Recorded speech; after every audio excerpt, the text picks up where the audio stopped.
The history of Ireland is rich in fact and legend, struggle and triumph, idealism and achievement. It is the story of an invulnerable faith.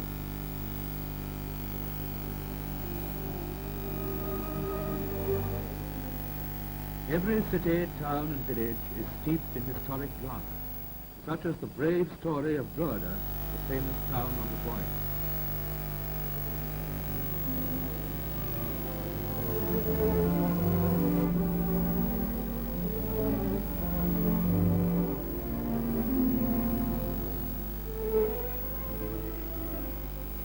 It was here, at the mouth of the Boyne, that St. Patrick arrived over 1,500 years ago.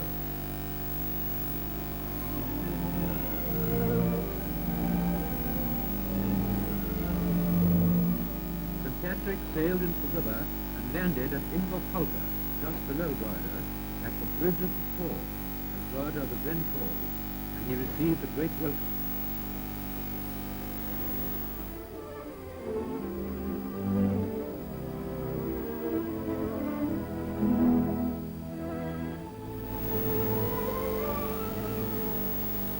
From Drogheda he made his way along the valley to Slane, and was impressed by the ready acceptance of the faith by the people.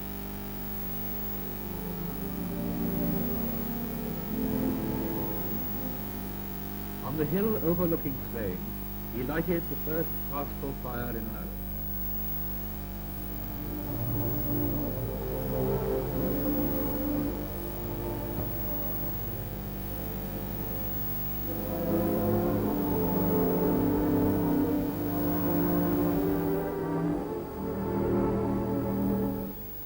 Some idea of the civilization St. Patrick found in Ireland can be gained from descriptions of the great mounds and earthworks still to be seen in the Boyne Valley.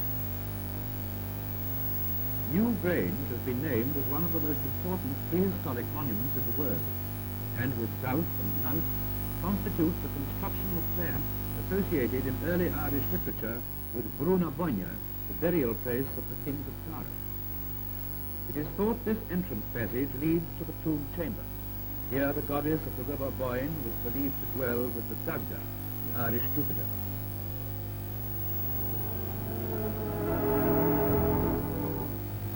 Through the centuries, nature has lovingly covered the remains with trees and grass, hiding examples of the skilled and patient craftsmanship.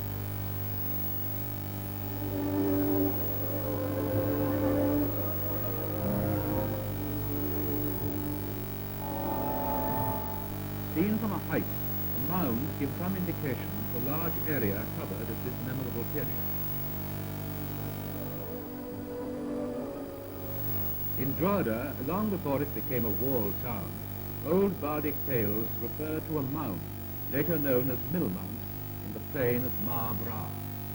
Here in the 9th century, Turgesius the Dane had his fortress headquarters. The Martello Tower on the summit is of more recent date.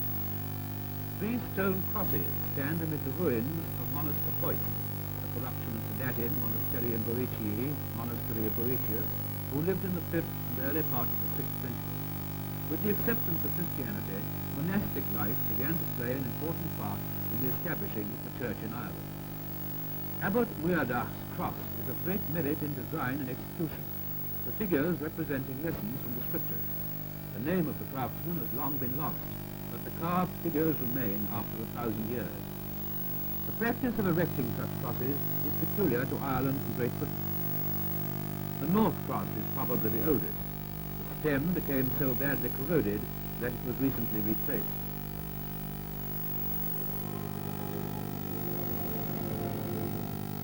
The tower was built later than the crosses.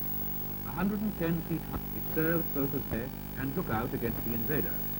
Though Monaster Boyce suffered destruction, the work of the monks continued.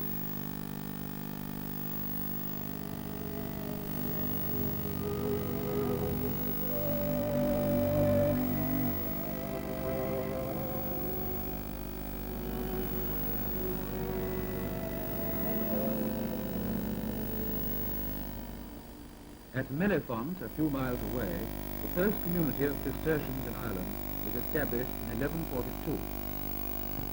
Today, experts are working amidst the ruins, excavating the original buildings which will be preserved for all time.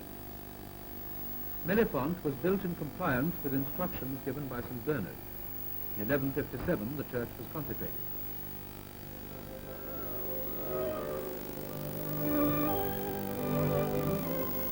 Although the years between have brought upheaval and poverty, the Cistercians never ceased to work. Mellifont rises again at Colon, a few miles along the valley. An empty mansion is required, church built, and the grounds are being cleared.